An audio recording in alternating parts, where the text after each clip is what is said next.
Reaching hell, Jason. I'm here to return the favor. I'm feeling strange, trapped in the grave. All alone, I'm riding my own skin. So see if I stay, a choker restraint. The perfect plane lays down my own name. Girls rising. Girls rising. The scars remain, a deeper to see. A blood field, blinded response. A bitter I cling to the ones that remain. Exile without reason. The time to catch the feelings we feel this way. Someone is clear to bow. We're building the power, strengthening the heart. Yeah, building the wall. Welcome to your demonstration. People and things to play like something. Fuck!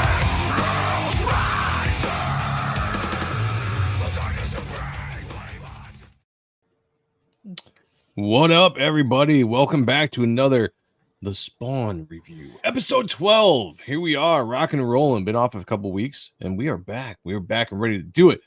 The Gooch is here. Look What's at up? that. What's going on, man? How you doing? I'm good. I'm excited. This is like legit one of my like favorite streams to be on. Like probably my favorite. Yeah, you know how I feel about coming on your show, doing Spawn. Like hell yeah. Yes, sir. Hell yeah. No, this is really good, guys. Sean's not going to be here. I think he ate some bad seafood. He has been hanging out with a lot of strange women lately. So you put that together. That's all on you. But he's not feeling good, so he's not going to be here tonight. So well wishes to Sean. And Zach will be jumping in here once he gets off of work. So while we're here, we're just going to shoot the shit for the second, see if Zach jumps in before we jump into this book, which was, again, continues to be a very fun story. In this story, I think in the latest issue of Spawn 355, I think we got some more reveals, but a lot more questions, and again, they're just feeding the mystery. They're slow dripping the mystery of what is actually going on. And it's a fun little twist, I think, in the beginning of this book too, that kind of threw me for a loop for a second. I was like, oh, okay, I get it. What are you thinking? All I could think is, damn, he's bringing back the 90s. Like, oh, dude, yeah. Brett motherfucking Booth, his artwork is like, oh, I love his artwork so much, and the story, everything. When I was reading this, I felt like it was 1994, 95 again. I was just like, hands down. Holy shit, this is so fantastic. Yeah, I love everything about what's going on with Spawn right now. Everything. I gotta drop a Brett motherfucking Booth in the chat. Dropping some emojis there, drop a Spawn emoji here because we are at the Spawn review. No, I think this is why I like the book so much. And if anybody follows me on X, I put out a post the other day. Yeah, that some heat on you, Joe. It was good. It was good. I loved it. Yeah, because not a lot of people understood what I was saying, which was the funny part. And if you know me, I like to play along with people. I don't take a lot of things serious. I don't take a lot of things personal, or I emotionally invested in stuff. So sometimes I like to poke the bear.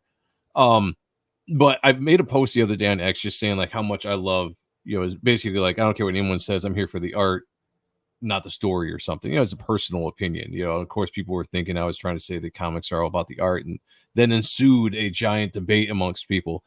But I used a picture of a Mark Silvestri pinup from Spawn, or Medieval Spawn Witchblade by Brandon Peterson, which was a very awesome title, and we actually looked at it at an Akba on one of the streams here.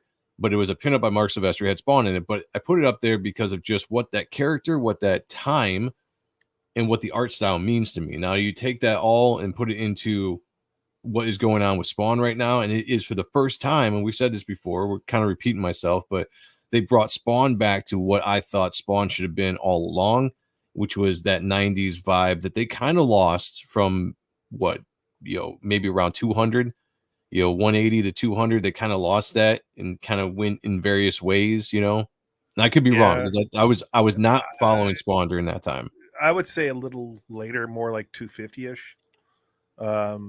It kind of 230 to 250, 260. Okay, so a little bit later than that. All right. Yeah, it started to really, you're like, what are they doing here? Like, you kind of, it felt like fillers. and they were like running out of ideas at that time. I don't know, like who knows, because personal life shit happens, so you don't know Oh yeah, what is for sure. happening in personal life and all that kind of stuff.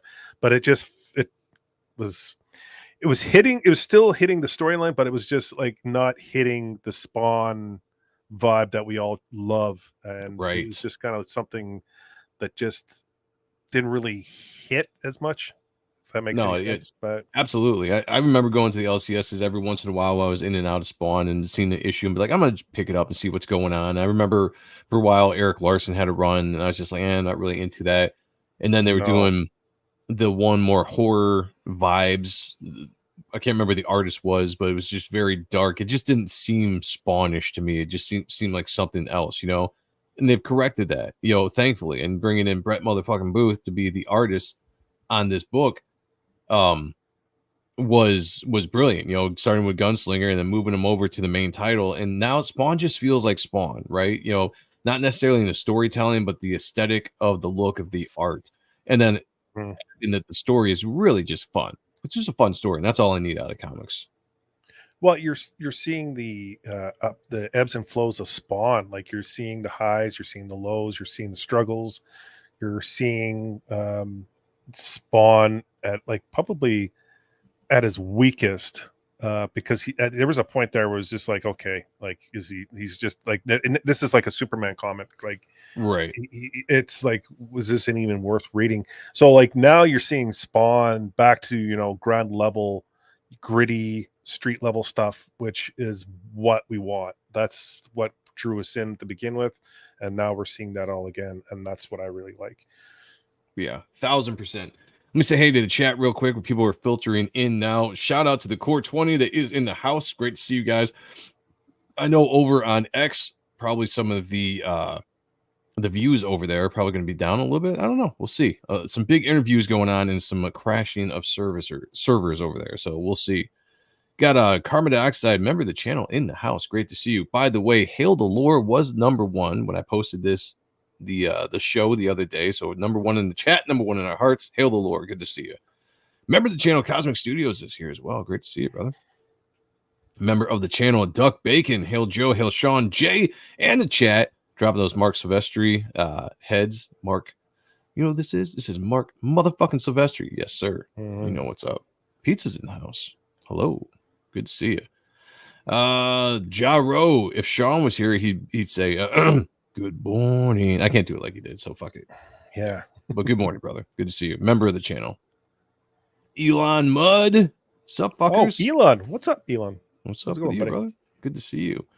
Alex RVB. Goddamn. VRB. Dyslexia. Hits again. Oh, there you go. There's one of our guys jumping in here. Wow. Wow. Skunk Snot's in the chat. Great to see you. Fucking FS Gaming. Great to see you. Let's see, Alex who have I just not hooked said me up hi? with a Slurpee. Slurp, slurp. Oh, watch out now. Watch out now. I think that's it. I think we got everybody. Horror vibes. Yes. Horror vibes it had. Nothing wrong with that. But Yeah, nothing wrong with that at all. Yeah. Zach, how's it Also- going, brother? I'm doing pretty good, but I gotta ask you, how did you like that recent issue? Oh, the one we're going to talk about tonight? Oh, I loved it. I mean, I loved it for different reasons. I've loved some of the other issues in the that we've recently read, and we'll get into that here in a second. But it's like not a lot of action in this, but I just like the setup. And again, it dives us into even more questions. Like when you think you might be getting a little bit of an answer, and a little bit of a direction, you know, they're like, nope, we're just joking. More questions. You know, we still don't know what the hell is going on, and I love it. You know, so yeah, we'll dive into that in a second. Go ahead, Jay. no, I was just gonna say there's a lot of depth to this book. If you read it, I've read it twice now. There's a lot of layers in this issue. So I mean, yeah, there's not the action pieces, but like if you take each page and read it and dissect it, there's a lot there. So I like this issue. Definitely bring some of that stuff up because I was only able to read this once, just being so busy, so I wasn't able to do it a second time like I usually do. So I might have missed a few things, but that's what we're going to do. Hold on, I got to take off my hoodie. Oh, It's Wow. early and we're already getting undressed. Look at that. Dude, Getting and undressed. I'm not even seeing it. That's what's annoying. I know. That's What the hell, dude? He yeah. says picture me naked, but yeah, he's yeah. got Picture me naked, and then he just like does it behind the scenes. Well, that's not the kind of naked I'm wanting people to picture, the specific nakedness. Yeah, I'm stripping. Yeah, no stripping on camera. Well, I want Don't you tell to Mama. picture me naked. I don't want to get struck by actually being naked, Don't tell Mama Gooch she would actually faint. Just, I mean, DM me. I'll send pics out. I don't care. I got no shame. Hit me up. Don't tell her that. SVS game or SF Gaming straight up said, I agree with him. Jim Downing sucked as Spawn. Fucking, I Yes. hated him. Oh, Spawn. Yeah. That was like that was the early issues. Like I want to say 250s, 260, somewhere in there, right? Oh Yeah. No, it was 100. Mr. What's up, Matt Matty? Ba in the is house. that 100? What up, brother? Good Mhm. to see you, man. It was No, like no, no. 100. It was like 170, 180, somewhere around there because Jason Sean Alexander came in at like issue 276, 277. And that was when Al was, was Spawn. It was just a different approach.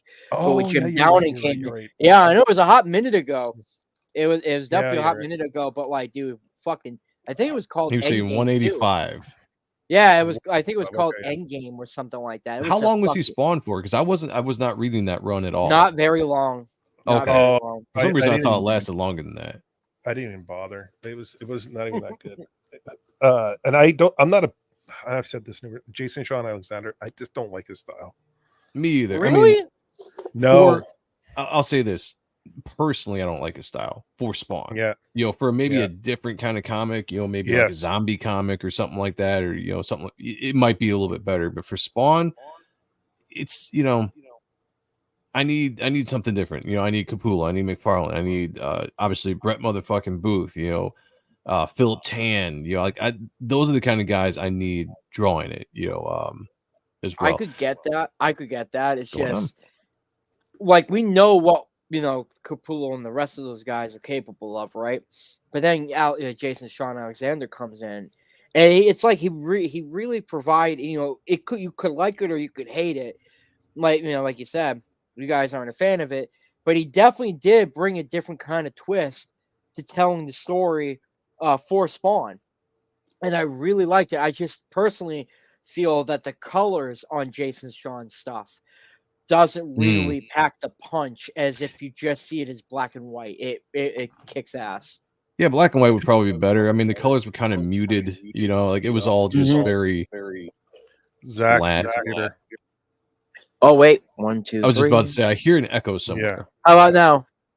Nope. No, I think you're good. Every time. Every What's time. going on? See, for me, with his art style, it's almost like rotoscoping. It feels like he's tracing over like images, and I know he's not. I'm saying it feels like it. It has that same kind of rotoscope kind of like vibe to it. And I just don't care for that. Even with the Sam and Twitch series, I'm having a hard time with the art. It just doesn't it's gritty and everything, but it's just not catching me. The storyline's okay, but it's not catching me with the art. And I just don't like that style for Spawn. It's got to be a certain style for Spawn. You got to bring Brett Booth is fucking bringing it, and I'm just curious though. What if Sylvester or Jim Lee did a book or two or an arc? Dude, yeah, I would love if Todd was able to get some of his old Image buddies to do a run. It doesn't even have to be a long run. It could be two issues or 3 issues, a short story, short story arc. Automatically key issues, just because it's if he brings it back, it'll be a fucking one shot, and that'll be it. But I would be 1,000% down for Sylvester to do something in the Spawn world again. Jim Lee would be really cool. That would be great. Hit all of the, I don't want to say necessarily nostalgic vibes, right? But just hit all of the stuff that made this era. When I say this era, I mean Spawn, because it came out in the 90s, right? So this era of character comics, so important, so intense, so big. bring some of those artists in if they want to do it. Yeah, I would love it. Until then, I think Brett Booth is doing Oh an no, I amazing love job, and Brett. I hope he sticks around for a while. Like, I yeah, me really too. hope they keep him around for 2+ years. Oh, we do got Mama Badger in the chat. Mama Badger, look at you. Good to see you. Thank you for being here. Appreciate you. Dude, a Jim Lee Spawn arc would be fucking amazing. I absolutely agree with that. If Jim Lee was to do we're just doing some fantasy, teams here before we dive into this book, but since Gooch brought it up, obviously Silvestri I'd be into, but if Jim Lee did it, I would love to see Jim Lee do it without Scott Williams. I'd love to see Jim Lee do it in the style he does when you see more of his, like, remember his pandemic sketches he did? Yes. And, on stream Twitch and all that kind of stuff. And he would always ink his own work. And he was a lot more almost like what Silvestri did. Got a little bit more sketchy with the line work. It wasn't so as smooth. Like Scott would bring a very smooth finished touch to Jim's work. There was something a little bit more gritty about Jim inking himself on stream. I would love to see that style in a Spawn book. Adam If they were to Kubert, do it. who's like one of my art heroes, and he, somewhat of a little bit of the mentor at the Joe Kubert School for me. I would fucking kill to see him do one issue of Spawn or something with him. If Adam was gonna do it, because I love Adam's work, don't get me wrong, but I'd love to see him go back to his 90s style. Yes. Oh yeah, with I his was just gonna Wolverine say shit. that. Yeah, this Wolverine stuff style, that was my favorite Adam He's too Kubert clean. era. He's too clean now. I think Yeah, he's just like too the clean. Wolverine stuff was amazing. I absolutely love that. Go back to that style and give me some of that. But I do love him as an artist 100%. All right. We got 17 minutes into the show. Let's dive into this issue. This is Spawn 355 coming off of 354, where we had Spawn. We had what the hell is her name again? The Angela, the not Angela character we always call Lyra. I was to say Lena. Lyra in some hot water, in some trouble. They were surrounded by Blood's gang, and then Eddie the Reaper character showed up, and Blood decided to make a very, very strong emotional statement by commanding Eddie to kill himself in front of Spawn. And now nowhere, Jim Downing shows up to save the day, and this is kind of where we're picking up from there. Off the bat, or right off the cuff, what do you think of this beginning? Because we get, I feel like almost every episode we get a little bit of the mystery, right? They put us in the past a little bit, almost, kind of Jeff Loeb style of writing, if you want to call it that, where we're just kind of bouncing back in the past a little bit of filler to kind of show what's going on in that time period we missed between issues 350 and 351. And we start out here with Green World, and we kind of see the aftermath of, Nick's taking the throne and what the response is that Green World is kind of going through right now. Gooch, what were you thinking when we started this issue out? Well, okay, a few things. Because I'm catching up with King Spawn as well. So now you're starting to see the chess pieces being moved by the Green World. So, and I think I text you this, where Wanda was a piece that the Green World are using as well. Yeah. To help out Al, and she even mentions, like, I am real, but you have to forget about me, and you have to be there for the kids and for the people on Earth. So she's basically separating herself from Spawn, and he's in helping him. She was kind of guiding him through hell to the throne and helping him out. So we see that kind of and I'm just speculating, but to me it seems like that's a chess piece that the Green World were using for that. Then you have Nyx is another chess piece that was being used, and now you're seeing Jim Downing being used by the Green World. So that you were seeing a heavy influence by the Green World, where they have a bunch of people that they're using like chess pieces and certain spots that counter for anything that could potentially happen. Zach, what are you thinking?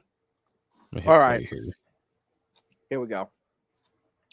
One, storytelling is fucking amazing, right? It's been pretty damn good. You have the best of the best working on every single issue. There hasn't been a fucking beat skipped. And you can tell from the colors to just the art itself and the writing. There's something really big brewing.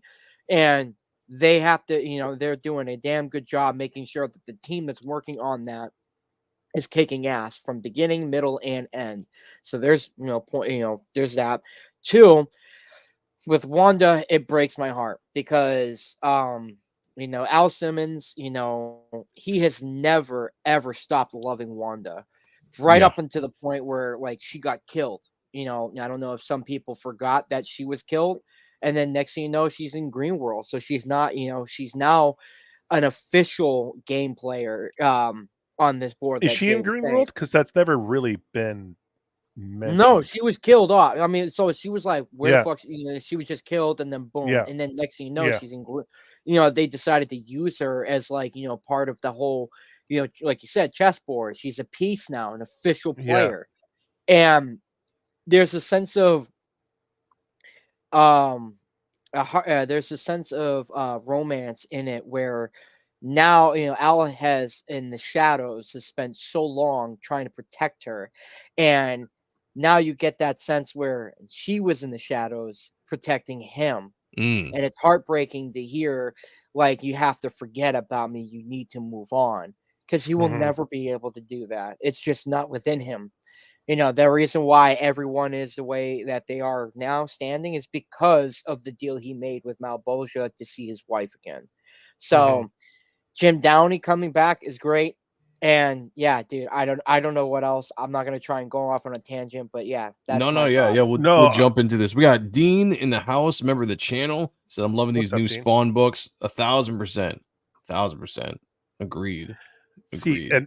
and this piece, like this, well, this beautiful double Yeah. page, like fuck Gorgeous. me, where you're seeing Jim Downing, and like he's kind of come to the rescue, and what we learn is like in the next few pages is he's totally bluffing, and he's going against what is aligned with the green world, like they even said the Emerald Council, like he's kind of going off on his own whim to do something to save Al here, and Lyra, and who he thought was aligned with Al Reaper. So Yeah. I really appreciate everything that's being told in these pages, because it's like if you read it once, you're just kind of like, okay, that's pretty good. If you read it again, you're like, oh shit, this is all starting to like fit together nicely. Like you're starting to figure out what's happening with the storyline. What I loved about this scene is I didn't know too much about Jim Downing's path after he was a Spawn, and so what he's gone through. So seeing him show up in the last issue was a very much a surprise for me in this form, because I don't know if this has been established yet that he is in Green World. But seeing this version of the character was really, really cool. I love the idea of his power set. I like how he kind of shows up and basically throws a wrench into everything, right? So everybody's just kind of a little leery about whatever power he has. And then yeah, he comes out with this insane story, which at first I was like, all right, maybe we're getting a little bit of a look, right? And that's why I said it was a little kind of a misdirection, which I really liked. But I was like, maybe we're getting a little bit of a look into what's going on here. And he starts talking about Nyx, and he's kind of bluffing, like you say. He's talking to these vampires and these goons here of blood, basically saying that the deal that Nyx and Blood had. Nyx is very upset that these three or whatever they're not killed yet. They haven't been taken out. I'm here to take them personally to Nyx. And basically how he bluffs these guys is to kind of throw that power struggle out there. Be like, are you going to be the one to tell, Blood that you messed up? Or are you going to be the one to tell, Nyx that you're not going to let me do this? And the entire time I'm thinking like, oh, damn, like Nyx and Blood have some kind of weird alliance here. And I was like, wow, that's crazy. So I'm reading this entire scene thinking like, man, we got really a big plot, reveal here. And my brain is starting to think of, oh shit, where's this going to go? And then we do find out it's just kind of a bluff. But I love that. Like, it was just really good because it sucked me in. It got me into the story, and it misdirected me, which was awesome. Especially when he blast Spawn here. I was like, oh damn, like he's actually mad at Al. I was like, what the hell is going on around here? See, I I just didn't want get to that quickly. vibe. Oh, sorry. Go I ahead, just want Brad. to quickly point out that left page is a very important storytelling thing, a technique that artists use, and it's super effective. And you wonder, to the average person, you're like, it's no big deal because you see Jim Downing completely on the left hand side Yeah. from the bottom. and the other character on the right. But there's a super, there's a big importance because when you you read left to right. But Hmm. when it comes to talking moments like this, you don't want to go ahead and pan the camera and different angles, up, down, up shot, down shot, because just try to like confuse the reader. Sometimes being simple with the camera by closing in on on the face or pulling back out a little bit is super important, and it's just super effective, and you get the point across, and you won't lose the reader's attention doing that. Yeah, it's great. It's master storytelling by Brett Booth, who just, I mean, come on, what can we say about him that we haven't Yeah, already said? yeah. I mean, for me, his art with the dialogue here, I got the feeling that Jim was up to something on his own, um, and I just didn't know. I couldn't put my finger on the pulse there. It was just something was just a little off, just with the way he's talking, like telling, like because remember, Nix gave you all this by taking away everyone's powers. She's capable of giving them back just as quickly, and I'm just like, Right. Yep. and I'm like, okay, Thomas said like it's going to be a year, so I'm like, okay, what is he actually? Because like that's the first thing that kicked my head. I'm like, okay, so like why is he mentioning it? Like there's a little snippets in his dialogue, the interaction with this vampire here, and I was just like, this guy's not making any sense. And even the vampire's just like, you're not making any sense. Yeah. And he was like you could tell that, like, even when they have the dual eyes, like it just, I was like, okay, is he going to call his bluff and go like it was very interesting to me. And then obviously it's revealed that he was kind of bluffing, but I didn't think he was bluffing. I thought he was going to be doing something different. Like I should say, I thought he was bluffing, but not to the extent that we see here. Yeah. No, so Thomas, being Thomas Healy, was the editor-in-chief of Todd McFarlane Productions. He's been on both of the shows before. He's definitely in front of both shows. And he said on the Spawn review that we had weeks back, months back now, I guess, that this storyline would be going to full, like 12 issues, a full year, and we aren't even really going to see what's happening with Nix until that time. So, I mean, that is a good point. I guess I wasn't really thinking about that when I was reading through this issue. And I was just I wasn't necessarily thinking we were going to see what was going on with Nix, more so that I thought they were kind of revealing a little bit of the situation, and just a little bit of a tidbit of the mystery was being revealed, and then they kind of like pulled that back, which I think is great because the mystery is still very much out there, because we get to this scene where Jim Downing basically zaps them to, I think this is one of Safe house, Al's safe houses, yeah, yeah, and basically reveals to Spawn this whole stuff that he's basically here unbeknownst to Green World, and he doesn't know what's going on. They lost contact with Nix as well, and he's getting a hold of Spawn, trying to see if Spawn has any information that he doesn't have. So that just shows you, like, it's still a mystery. Like, Nix cut herself off from everybody, yeah, and nobody knows what the hell is going on. yeah. And that's the World. vibe I got from Nix. So like in the prior pages, if you look at the body, the way his Jim's body posture is, it was like it almost felt like he was gambling. Like Brett has this innate ability to draw characters so fucking good that you can get the sense of, like, you're almost reading their minds when you're when you're going through these pages. It's like you look at Spawn, like you just look at that panel right there. He looks puzzled. Like he looks like, what is right? Like, it's so beautifully done, and it's simple.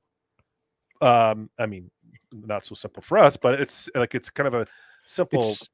It's simple, for him. Easy storytelling, right? Yeah, like the way he does it. Yeah, it's still very detailed. It's Brett Booth's art, and it looks amazing. But the storytelling is very, very simple. And this is kind of like when I getting back to the post I put on X the other day when I was just talking about art, and a few people were talking about like how a story was important. I'm like, yes, you're right. Story is important. Yeah, you missed my whole point. However, if a book is so well drawn that you can just look at these pictures and kind of have a sense of exactly what's going on, because the acting, so to speak, that Brett has put into his characters, tells the story, very well without reading too much of the words. And that's one thing that's so nice about this Spawn run, besides the story being great. I love it. but it's drawn just so, yeah, simple is a good word to put it. You know, obviously not simple as in just, you know, like blah, Yeah, but just it's but simple storytelling that is so yeah. clear to what's going on and so perfectly drawn that you were pulled right into the story. Oh, his panels are top notch too. Like it's so easy to follow. Your eyes automatically want to go with the story, which is incredibly hard to do as a comic book creator. Like you could do very simple blocks, but Brett has this ability to really challenge things and make you like your eyes are in amazement of what's happening in like in each page, and you just Yeah. follow everything effortlessly. It's beautiful. It's really really Brett truly beautiful. Brett was a huge influence on me on storytelling as of late, Yes. more like in the modern day, because of how dynamic he can do his panels, but it doesn't make it hard to read. It just adds to the entertainment of the eye, you know. But it's Yeah. still, even though he does these kind of wonky panels that you look at here, some are offset, some aren't connected, you know, stacked on top of each other. It's still very easy to read and tell what's going on. Well, you look if you go back and look at some of the books like Darkness, the older Spawn, well, no, maybe not Spawn, but like some of the older '90s comics, um, because they focus so hard on the artwork and everything was so beautiful, like the colors and everything. Some of the panels kind of throw you off a little bit because you don't know where the dialogue is coming from in some certain spots. Like Yeah. Silvestri can get in his own way sometimes. Even Jim Lee until obviously later, like when he started doing um, uh, uh, Batman and Superman and stuff like that, he started getting like, even it became natural to him. Like they got really good later on. But if you look back at the older stuff, I think they got in their own way with trying to be too crazy with the paneling. With this, it's just so perfect. It's like really, really well done. And I think it's, you know, credit to the writer, which I always forget his name. McConville? McConville, yeah, McConville. Credit to him too, because it's not bogged down with script. It's it's a quick read. All these Spawn books are very quick read, and I like that about it. You know, and also so that allows the art to breathe as well, because you're not bogged down with so much dialogue. He tells But the his story. dialogue. He gets you to where it needs to be, and it's good dialogue. I'm sorry. Go ahead. No, I think with his dialogue, it's natural. That's the difference from a lot of other comics where Yeah. Good point. you're following it and it's a natural conversation. You're like you buy into it.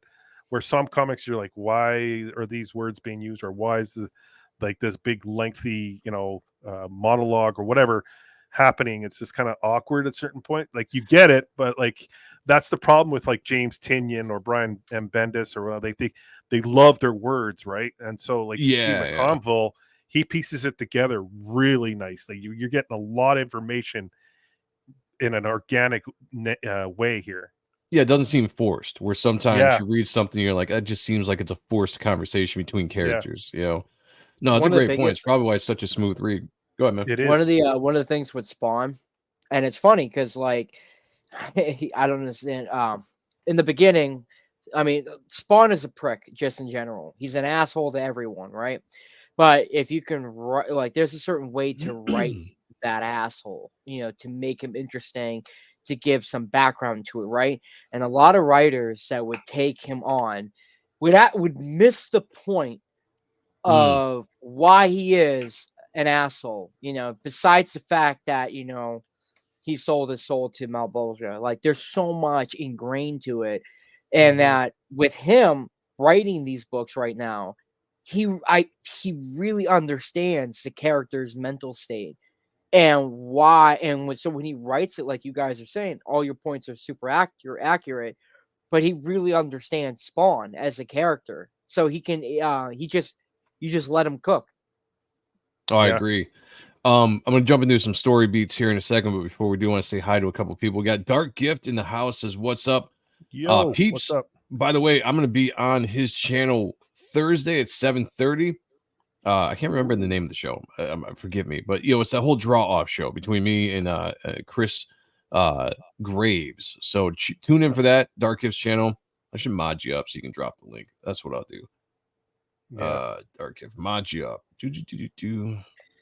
All right, you are a mod now, Dark Gifter. You're still in the chat. Go ahead and drop a link to that show. Also, John Davies is in the house. Best storytellers make the page turn. Brett, one of the better ones, 1,000%, 1,000%. Okay, so one of the things we kind of missed after they get to the safe house, and Downey is asking Al all these questions about Nyx. Eddie starts to try to kill himself again, because even that he's out of the reach, so to speak, of blood, the whole command for him to kill himself is still going on very much. So the guy they subdued him, and Spawn is basically going to ask him to do what I consider probably something fairly dangerous, which is take Eddie the Reaper back to Green World with Jim Downey and basically hide him out so that he will stop trying to kill himself. Am I correct in picking that up, as far as Green World somehow is going to be able to subdue him to the point where he wouldn't continue to try to kill himself? He's out of his reach. Yeah, he's out of his reach. Yes, that's right. Yeah, and the panel where it shows Eddie ripping his chest, I'm like, God damn, it's brutal. Brett. Oh, I'm like, damn, I'm loving this. I felt that. Oh, right? Looking at it, like I kind of felt that. I was like, oh, yeah. Oh, it's like when I say that these books are like top notch, these are fucking top notch. Like the art is just absolutely amazing. The color is incredible, and the storytelling, the writing is just amazing. It's hitting everything. Like it's 1,000%.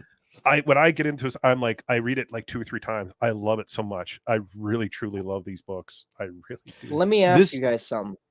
Yeah, go and ahead. I think that, and I, because there's some heavy plays being made here, especially with Nyx being now the ruler of hell, right?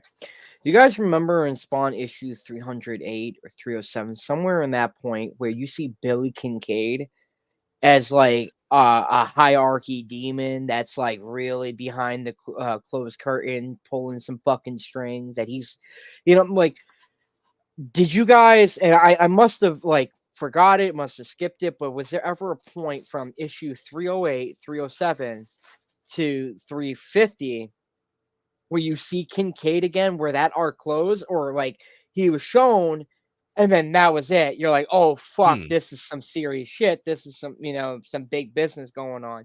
Because I didn't see him in Gunslinger, I didn't see him in Kingspawn or any of the other titles. So that's telling me that like maybe Kincaid has a major play in this one. That would be interesting, because I know that there was a point in time, right, where Todd was starting to bring a lot of the classic villains back into the story, into the storyline. Jay would probably know better than me, because I was kind of in and out between 301 and 350, to be honest with you. I was collecting the books, but I wasn't really reading them. Yeah, me too. Because it was the style. I just couldn't. Yeah, I'm exactly. like you. I'm like you. It just like the dialogue and the writing's really good, but like I just can't. The artwork just kills it for me. I couldn't get into it. It's a turn off for me. So I just was like, I'll catch up. I'll if I get That's why, like, when Gunslinger came out and Brett was on Gunslinger, I primarily just collected.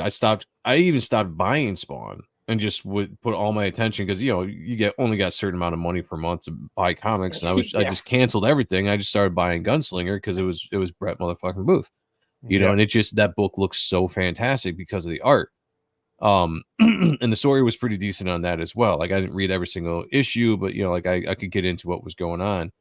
And yeah, that's that panel, dude. The fucking money shots on both pages. Let's go, dude. Yeah, yes, yeah. Let's go, man. That's what I'm talking about. This is beautiful. This is like best art, best comic art out there right now. Easy. Fight me on it, people. Fight me. I'll do it. But seriously, like, I think this is one of the best looking books out on the shelf every single month, and it's because of Brett. But the story is really intriguing too. I mean, just all around, it hits everything you want to do. So that post I put on X, it confused the hell out of everybody. When people wanted to come in and fight me about like what was better, story or art, and I was not even talking about that. But I would agree with people. I'm like, yes, what you strive for is a comic that has a great balance of good story and good art, or great story, great art, however you want to phrase it. And one of the best examples I can say right now, and like I said, I'll argue with anybody, is Spawn. Spawn is a story right now. There's a good mystery. It's well told. The dialogue's great. The character interaction is awesome. And the art is stomping literally everybody else that's on the shelf every month is coming out. And it's I don't know why, but like, I still read Amazing Spider-Man. That's like a main title for me. And I remember just picking it up, fucking, they had Ed McGuinness go on for this shitty arc. The writing is just like the story that they're doing is fucking ass. But it's Ed McGuinness and he does really, really great stuff. But I'm just thinking to myself, I'm like, it's not hitting because like it's just there's no combination to it. It's just very separate, and they're working against each other. But like you said here, Spawn, everything's in flux, and it just feels natural. Yeah. Ja Rose says when Brett Booth said his Spawn run was going to feel like Wildstorm version of Spawn, he was not joking. Facts.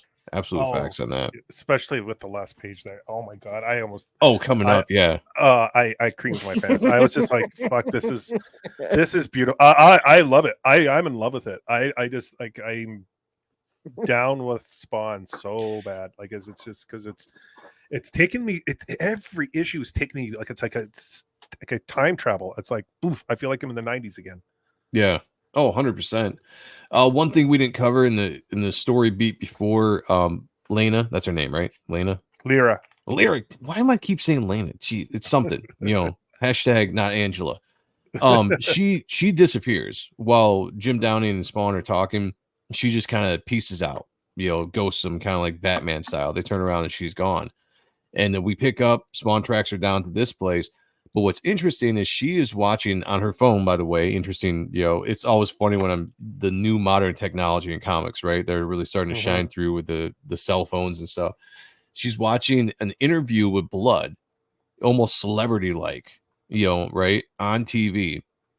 And just this subtle scene, the subtle panel right there at the bottom of the left panel or the left page where you can see the intensity and the annoyance or anger that she's watching it, and the brow of her nose, Brett has it just scrunched up a little bit to really show, what I'm saying, and just a small detail just to really show the acting, the intensity, the frustration, right? Yeah, on her face in that scene.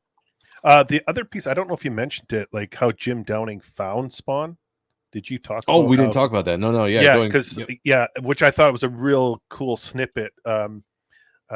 Jim starts talking about how the symbiote was calling out to him still, and he didn't realize that. Yeah, it still does that. He didn't realize that did that before, which I thought that's a beautiful added piece right there. Yes. Because you're like, well, how the fuck did he find him? Like, did you just? They added that in. They sprinkled at him, and you're like, that makes sense. Like that would be. It'd be like Eddie Brock with the Venom stuff. Right, exactly. Right? Yeah. There's still a little bit of a connection between that. Yeah. So you're like okay, and Jim Downing. Yep. Yeah. So that was a good touch. Yeah. Yeah. So anyway, Spawn tracks her down. Basically, it's like, where the hell did you go? Why'd you take off? And she, if I do a page turn here, at some point. How long did I hang on this page for? You must have been thinking of something with this page. Well, there are times when I make these videos, I usually do them on a Sunday night, and sometimes my phone rings or something, or somebody texts me. So I'm just like, you know what? We're talking about it, so it's not a big deal if we hang on it for a little bit. So and yet apparently, sometimes it takes longer than I thought. So. I like this because Spawn actually talks about wanting to work with her, and like, I'm not trying to fight you. I think it's better that we work together and attack Blood and come up with a better plan than we did last time. I like this page. It's good because Spawn being depowered really is having to lean on his strategy, and tapping back into the old world of when he was a mercenary, and him recognizing that this chick has the power because she's one of the only characters that still has powers. It's almost like with my brain and your brawn, we could do anything kind of thing. You know what I'm saying? Yeah, he insults her because like, like, you come work with me. I need the muscle. You need the training and a place to stay. So like, she's like she, even the look she gives her, it's like really, you motherfucker. Like, you're going to say that to my face. And he just doesn't even care. He's just like laying down facts. Like, take it, bitch. Like, this What's is what kind we of need to funny do. about this setup with these two characters is in the story they've almost kind of flipped Spawn to being the mentor, right? And Yeah, this character is kind of almost becoming the star. Not that she's the star of the book, mind you, right? But when you look at the old tropes, you know, like kickboxer or something, right? You know, you got the young, inexperienced fighter that's being trained by the master and this and that.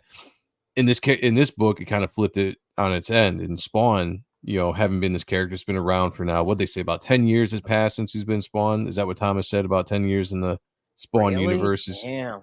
something like that. Thomas said that there wasn't an exact time, but they kind of play on the fact that it's been about 10 years from Spawn 1 to, you know, where we're sitting.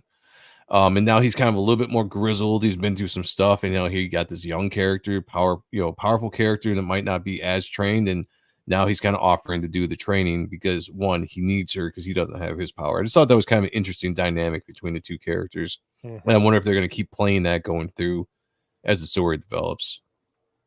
I think we'll see the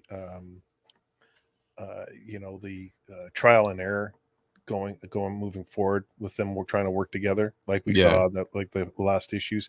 I think she's obviously a stubborn person. Obviously she's broken away because like I think it was Jim that was, or no, Lyra is from heaven, and right, or we don't know where she's got from. her parents her half and half. That's right. half and half. Yes. Right. I can't remember. Yeah, I'd have to go back and read it again, but one of them is at least from heaven. I can't remember if they both are, one's from hell and one's from heaven. Is that what it was? Okay. Yeah, so she's kind of a hybrid, which is for some reason, I guess, why she has her powers, or at least that's what we're going off of.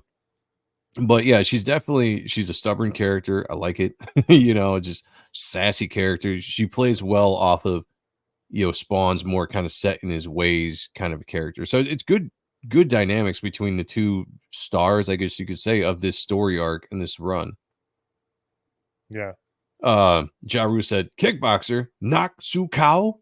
Knock su cow. That's right, brother. You know what's up. Okay. And then Fixer. I was just gonna say we finally find out what happened with Fixer, because this is the first time we've seen him, right? Since he kind of got jumped by the very sexy vampirist chick a couple issues ago. We find out that he's not dead, and we kind of pick up and he's again talking to Jason Wynn. And this is kind of setting up the end of the issue. So, I mean, go ahead. I don't know if you had any more insight in this, Jay, but you said you read this book a couple of times. I only read it once, so I didn't know if there's something you picked up you want to talk about specifically just like about this scene. How it's just how calm and collected like Jason Wynn is here. Like he's always got like contingency plans. Like he's always kind of like 4 or 5 steps ahead, you know, for whatever the situation, whatever happens during those situations. And like Fixer's like even saying like, apologies, sir, took a little bit longer than expected, but then the hostiles have been dealt with. And then Jason was, what about the target? And he's like, oh, she escaped. And then he's like, don't worry about it. We have someone that can, you know, back it up. And then go to the next page. Don't worry, you'll get your chance soon enough. And it's like, holy shit. And so we again bringing in some again, I don't read King Spawn or Scorch or any of those other titles right now, so I don't know if these are characters that we've seen recently, but it's a character I haven't seen in a while. I haven't seen these two yet. So. Dude, fucking Tremor when he came in, dude, I was shitting. I was like, get the fuck out of here, dude. I will admit, I don't know who the chick character is since I saw Tremor. But Tremor, when I saw Tremor, I was like, oh damn, again. These books end the perfect way. Like every single reveal at the end of these books since 351. Splash page, dude. It's been splash page, character reveal, and just got you excited because it's a book that gives you a current story, but also is tapping into the long time Spawn reader from issue 1 to issue 355. And I feel like Todd just does this shit. He's like, dude, these are the new line of toys I'm going to be making. So find a fucking way to put it in the book. No, but you remember when we were talking with Brett about this, and I said, "Do you think you could ever get Whiplash?" And he goes, "I wish." He started giggling. He goes, he kind of hinted at something. Backlash, or Backlash. Sorry, Backlash. this is her. This is like his another version, like right here. Like this chick here. I don't know. Does anyone know who this is? I 'Cause was just don't gonna know who say this she's a mystery unless she's a brand new character, just like I couldn't Lyra. recognize the costume, honestly. But I was like, with Tremor, all I needed was him in Tremor. the I back. recognize. That's Yeah, it. Like, yo, what a fucking seeing oh Tremor my come back god. again, I was extremely excited about. I Oh, was hell like, yeah. yes, you know. But And I then never, I didn't see him in any issues of like that I've been reading. So like, okay, so it's been a uh, while since he's popped up. yeah. Then, huh? And so when Dude, when it's you been a Interesting. long time since Tremor has come around. I mean, we're talking about I'd say personally within over 100 issues, he has not been Oh, okay, around. shit, damn. That's But why it's a big, pockets, let me ask you pockets. something. Let me ask Yeah, you get something. pouches. Go Yeah. ahead. So the Yeah. gauge, the spawn gauge, Mm-hmm. still to this day, no one has ever explained to me right yet. How the fuck does the gauge work? Because the numbers keep fluctuating. Like, is it year, month, time, like It's day? power usage. Yeah, I understand it's a power usage gauge, but what are the what are the factors in the gauge that determine how much power what is what I'm saying? Like in the comic, he'll be like he'll blast somebody, they'll and he used this amount of power, but Yeah. how much was that in numbers? Because that's how Oh, he's I always think I explained honestly, that. dude, and I think I've heard Todd say this before, but don't quote me in interviews. But I think it was random. I don't think there was any thought or reason, thought or rhyme behind it as far as like how much power level or time they took off of the counter throughout the spawn issues up to spawn 100 when he ran out and went to hell permanently there for that story arc. I think it was Oh, just a random thing. I thought it was a clock. I thought it was like a clock, like the countdown to when the throne is actually being taken. And now we're seeing the AD clock being like after the throne being taken.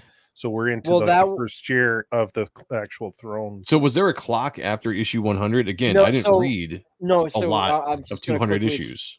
I'm just gonna quickly say that is not true. It's because in issue 300, when Al used all his power up, that's when he died. And then he came back and he's like, I don't need my fucking powers to be Spawn because I am Spawn. So, and the throne, that whole shit happened in issue 350. At Yeah. that point, Al was kind of like building power, or again, it's hard So for was me his clock gone then from issue 300 Oh yeah, to issue 300 it was 350? gone. Okay. All right. Yeah, but there was a the countdown. gauge, There was a countdown from those issues and it went to 0 when at 350. And then after 350, we got damn it, to you're 1 making me on it. fucking question. This Yeah. is why I'm asking. Is Thank you for because showing up, brother. I'll see you Thursday. Yeah. this is why I'm No, asking. Is so because it's just hard to determine what actually goes into that yeah, gauge straight up besides gyro. power usage.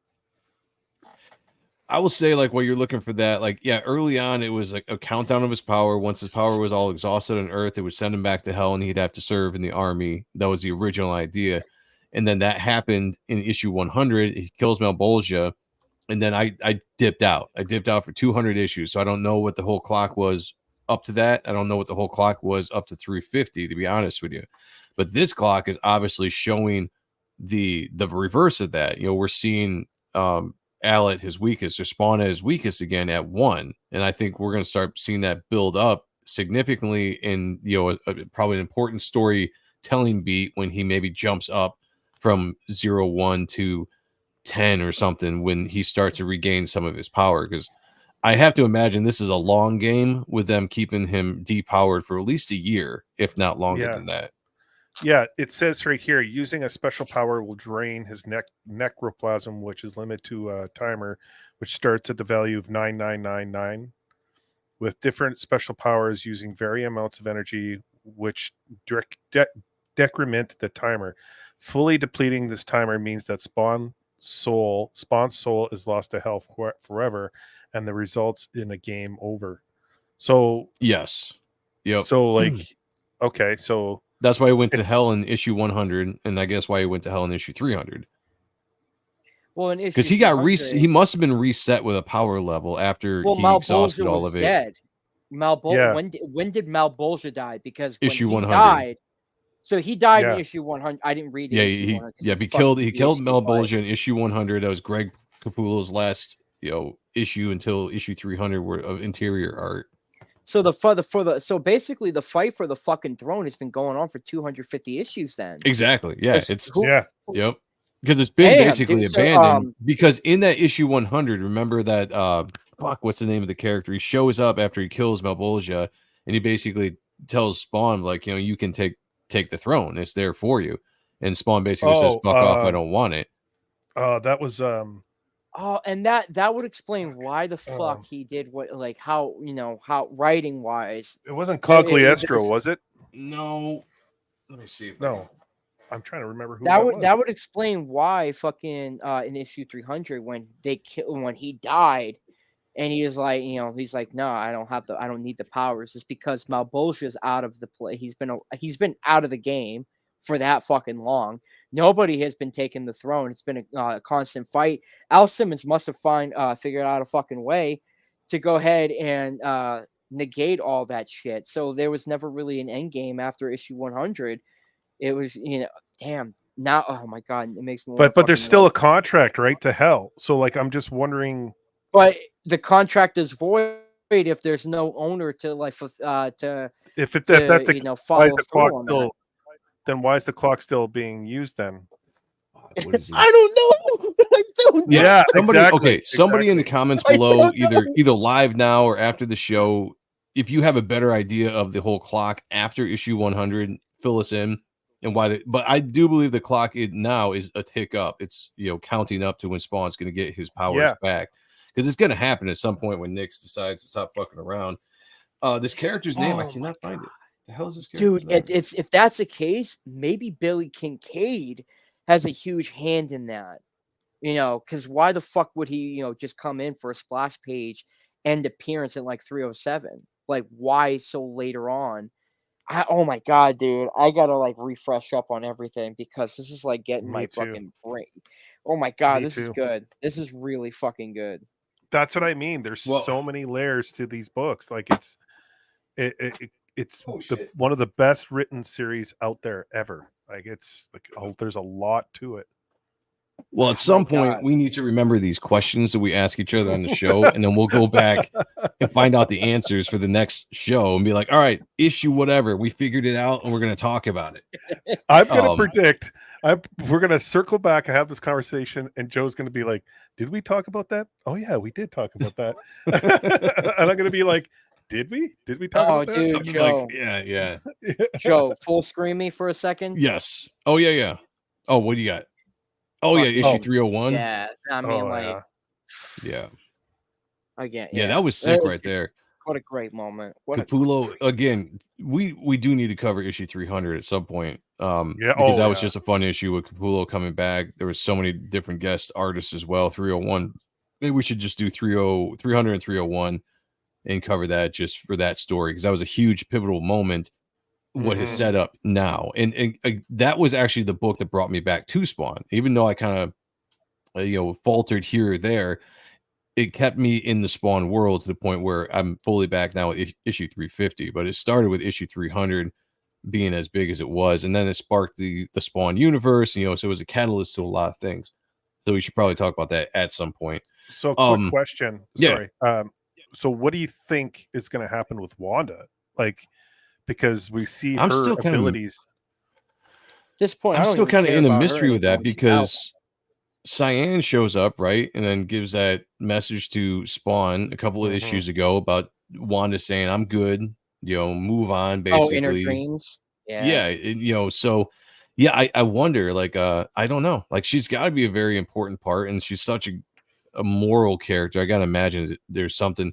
I almost wonder if there's something between her and Nyx. Like some kind of plan between her and Nyx with what's going on. If Wanda has something to do with it. Because last time we saw Wanda, she was in hell. Yeah. And in King Spawn, she helped. Oh, that's right. I don't read King. That's right. You said that. Yeah.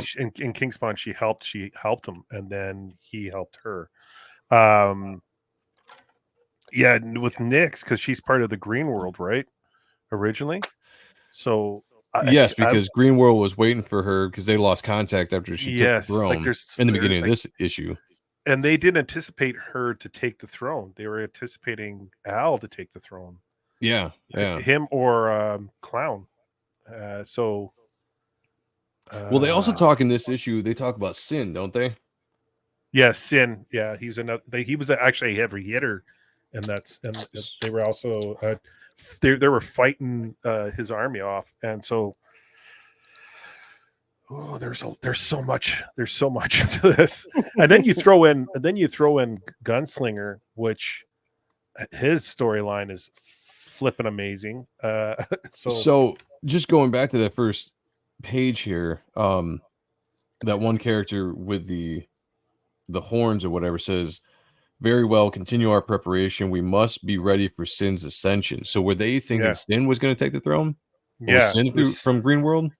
It was Sin or Al, one of the two. They were, okay. But I think Sin because he had that army, and that was that battle. So like, oh man, there's just so much these books. And then right now, they reading Gunslinger, they're saying Gunslinger is the most powerful of all spawns right now because everyone's lost their abilities. And it's like, it's amazing. I need to try this to. This series is doing so good that it is. Oh, sorry. No, go ahead. Go, man. All I'm saying is this series is done so fucking good that it's literally bringing the market for Spawn back in. We're like, people like, us as comic collectors, we'll go back in the Spawn back issues and we'll pick them up dirt cheap. 10 years ago, we could have bought all these books like a fucking $1 a pop. Didn't matter. Yeah. Now they're $10 each and they're just in between issues. Like, that's how good this series is because it is creating such a high demand more and more as time is going on because the story, everyone's just like geeking out about it. So it's making all of us fight for the back issues now. And that's how it should be. I went out and bought, the Omnibus 1, 2, and 3 just to fill myself back because I got a ton of the actual Spawn issues, but I don't have every single one. Even issues 1 through 100, I don't have every single one in that run. So I wanted to get the omnibuses because I wanted to be able to go back and I was kind of reading there for a little while when I had some extra time. Zach, yes, I know there was, because of everything that was going on with X earlier with Elon and the Trump thing, kind of shutting down a lot of the live streams and stuff. Did you want to try to do that auction off those pieces today, or would you want to wait for a bigger audience as far as on the YouTube side? It didn't matter, honestly. It didn't matter. Yeah, I mean, you could throw them up, and people could, if they want them now, then they want them. If not, then we could just wait. That's on you. Up to you. If you want, I would say let's wait till the next week and actually build it up. Okay. Let's wait till and let's advertise it. Let's talk about it. Let's promote it on Jay's streams and stuff as we're going, and we can kind of make it a part of next week's show. Jay, I was thinking next week, I don't want you to show it off yet, but my 30th anniversary figure came in. I thought next week would be kind of cool to show off those action figures, and if you have any other Spawn toys, which I know that Sean does as well, we could kind of cover the toy history a little bit of of the Spawn universe, because I've got the Kickstarters, I've got some Gunslinger from the Rick sent me, and I've got this 30th anniversary that you told me about that I went out and grabbed on one of the other streams.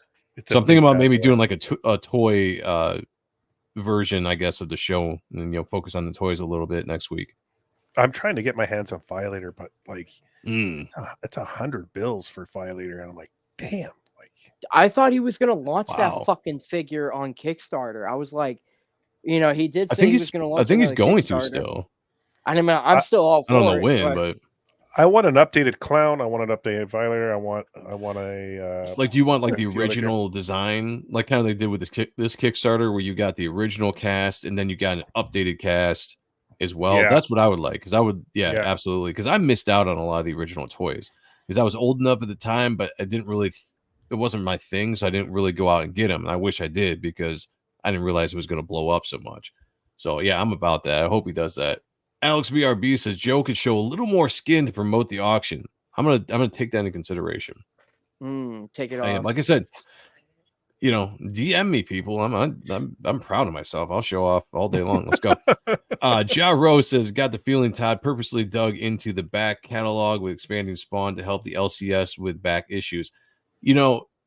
Zach brought it up, and I didn't really think about it until he did, but that's a great point. But it just also shows the wisdom in the businessman. Like he has generated the excitement for his old issues, so people are going out trying to find a lot of the old issues, eBay, LCSs, whatever, and he's generating a lot more sales and people getting more invested into Spawn again with what he's doing currently. How often do you see companies or creators able to do that after friggin' 30 years of working on a character, get them so excited that they actually really want to dive in and go back 300 some odd issues back to really kind of get into it again or discover it, for the first time. So I mean, smart man. I can't find any Spawn back issues like in most comic shops now. Like the only ones you're gonna find is issues like 1 through 20. Good luck trying to find any of the ones in between 100 to 200. Oh, I know it's hard. It's so fucking difficult. Come up here. Come up. Is that what it is? Because even my LCS, you go to the Spawn section, it is really hard to find stuff within the first 100. Oh, my buddy Jeremy has it all there, and it's beautiful. I sit there and I just look at the covers, and I just sit there and just cream my pants and look at all the artwork. So Hail the Lord. I mean, I was just gonna say, Hail the Lord says put Sydney Sweeney on a thumbnail, and it doesn't matter who's streaming Zach. Yeah, exactly. We'll do that. Nice boobies. Yeah, AAT, let's go. We got Jay Williams in the house. Hail to you. I mean, if you want to tell everyone watching like what will be auctioned next week, that'd be fucking cool. Let me pull it up here. Hold on a second. Because Angela will be shown for next week. Okay, I wasn't sure if we were gonna do that this week or next week. That works. Nah, I think next week would be good. Because that works with next week. Plus, Sean will be back. If guys are wondering, Sean was sick tonight. I said it before. He told me he ate some bad seafood, but I also know he's been hanging out with some strange women lately. So he says it tastes like chicken. Yeah. So you guys, draw your conclusions. Yeah.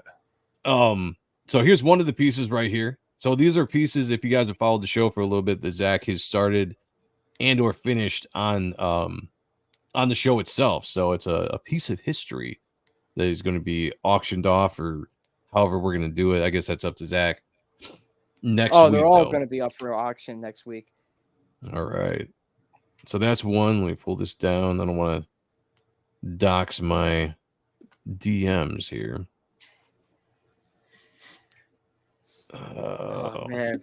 Yeah, I can't wait to start. I'm going to, after doing Angela, or I'm going to start doing, man, I can't even talk. I'm going to be Dude, you sound like me now. Some of the villains, right? I'm going to do a lot of the villains I like. So. Ooh. We'll have to do a poll. We should do a poll next week after we actually see the Angela picture, and we'll do just villains, and we'll do we'll give 4 options of villains, and we'll see. Yeah, I like that. So there's a medieval Spawn that was badass. And a lot of this, so if you follow this and you see what Zach does, he kind of takes themes of what we're looking at sometimes in the show. And I think at that point we were looking at, I think the Angela run that had the medieval Spawn in it. That one's my favorite. I really like that one. Hells yes. You got Paul Essenson in the house says, yeah, I stopped collecting Spawn at 74, unfortunately. Yeah, I stopped after 100, but yeah, I feel you on that. And honestly, like, I thought I had way more Spawn issues than I did. And when I went into my collection, I was like, this can't be all the stuff I have left. I honestly don't think I have my entire collection anymore, to be honest with you.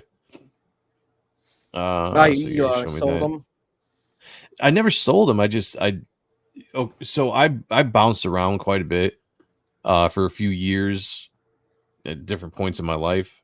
and my collection kind of went in different areas. Like it's stored at my parents' house for a few years. I stored it at my brother's house for a few years. I stored it, in the basement of one of the houses I was living at. I was sleeping on the couch for a while. So I almost wonder if I've lost stuff because I have memory of certain issues that I used to have that I can't find anymore. So it is what it is. But yeah, those are some of the pieces that are going to be shown up or auctioned off next week. So show up. We're going to look at some Spawn toys, Spawn action figures next week. We're going to reveal the 30th anniversary action figure that came out that we were talking about a couple streams ago, which is a badass looking figure. I still got to do an unboxing for that. It's still boxed up. I want to do an unboxing, but we'll go over some action figures, and we'll talk a little bit about Todd toys. Remember that? Todd's toys. We'll talk a little bit about that next week. We got the second hour of the comic block coming up here in just a couple minutes. We're going to be doing Appreciating Comic Book Art live. We're going to look at Michael Turner's Fathom 1 through 4. Kayla will be joining us for that when we jump over there. And that's about it. I think we're going to jump out of here real quick. Guys, anything you want to say before we get out of here? Yeah, I just want to, if I can, show this piece that we're going to be selling prints of. Zach killed it with this piece right here. Oh, yeah. It's so good. And it's absolutely amazing. It's basically Diabolical Souls presents not everyone, but a lot of the people that have been on the show. And Zach did every character kind of like a, superhero kind of vibe to it. And it's just absolutely amazing. And it's one of my favorite pieces. Yes, it's incredible. We even have Mr. Joe Sonntag in there. Yeah, look, I'm dressed in my Reaper. Oh, yeah, that's right. Hells yes. Yeah. That made me excited. Yeah. And we have me, like the darkness. We got Hypno, we got Sammy. We got a lot of people here. We got Badger as one of the Jedis, and Zax as Colossus. Just a lot of the people that are on YouTube that have been on Diabolical Souls Presents. And we even have Vaughn in his X-Men pajamas here. Besides Zach, that's perfect here. Yeah, I'm gonna try any fucking way to try to do some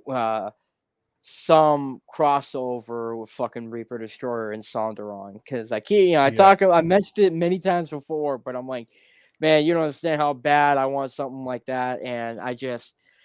Yeah, there's another creator talking about crossover too. I think we can figure it out. I think it'll be pretty good.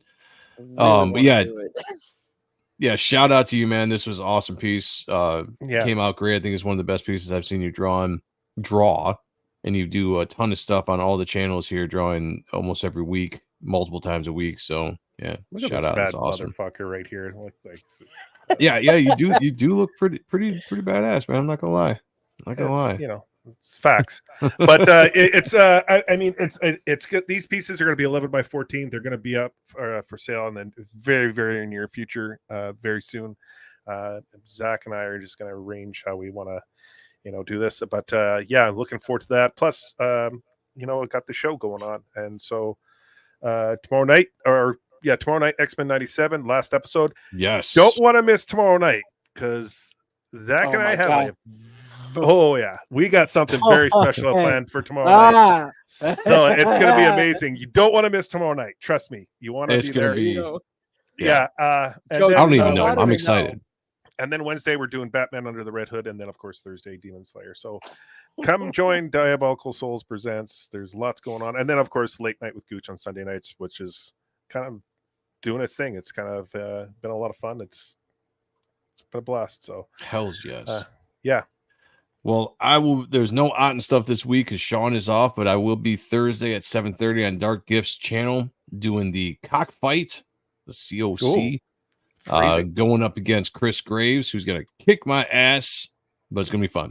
I'm gonna drink some whiskey, draw some pictures. Participating in that, if that ever happens again in the future. Yeah, hit him up, man. Yeah. We got Sheldon Martin, member of the channel, says beautiful to that awesome picture that Zach drew. I agree. We got Badass Turner in the house. Yeah, brother. Good to see you. All right, we're gonna jump out of here. We gotta get over to, or I think Jay's got stuff to do, but we're gonna be heading over to Appreciating Comic Book Art live. Kayla is waiting for. I've already got texts saying, where the fuck are you guys? So we're going to jump out here. Till next time, guys. We'll see you in a couple minutes. Damn it. I should direct everybody. And I did not do that. Hold on a second. Bad host. I'm going to do that real quick so you guys can just go right over there. We'll entertain. Entertain for a second. Zach and I will be the dancing monkeys like boop, boop, boop, boop, boop, boop, boop. I'm really looking forward to tomorrow night. I'm really excited for tomorrow night. Joe, do you know? I don't know. It's a mystery still. Yeah. Don't say anything. It's gonna be a I'm not surprise. gonna Don't say anything. Yeah. No, I'm keep it a really mystery. excited. That's fine. That's good. I'm all about it. All I can say is that everyone's gonna be like, "Oh, damn." Okay. All right. Cool. So. All right. There we go. Everybody is going to be redirected to Appreciating Comic Book Art Live, which we are going to be starting in just a couple minutes. So shout out to everybody that's watching today on YouTube, out on Facebook, over on X. We appreciate you guys. Thank you for being here. As always, this is the Spawn Review. We will be back next Monday at 9 p.m. doing some awesome stuff. I will say this as I always do. Be good to each other. Take care of one another. And as always, picture me naked. I'll talk to y'all later. Peace. What the hell are you? Spawn.